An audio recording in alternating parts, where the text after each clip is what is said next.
Asprova Alta Grecia, 2 aprilie. Merg încet și pe jos. Aici, în partea dreaptă, la 500 de metri, marea. O plajă foarte mare. Cu munte, super.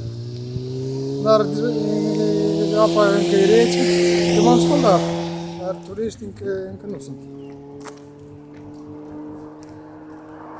În Grecia autostopurile slab de tot. Practic nu se oprește nimeni. S-au oprit acolo câțiva. Dacă chiar și se opresc din Georgia, din Bulgaria, numai nu din Grecia. Le e frică.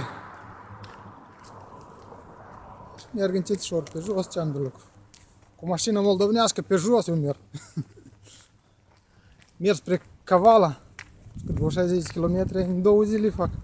Și de acolo să văd, să încerc cu autobusul, cu ceva, că așa e, nu ajung eu de grabă în Turcia, pe jos, că sunt vreo 200 de km, mai mult îmi pare. În Turcia e deja libertate, acolo se opresc toți.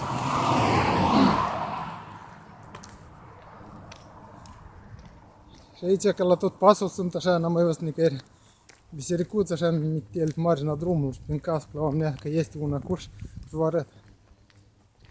Tradiții la dânși, că e țară ortodoxă și se vând peste tot.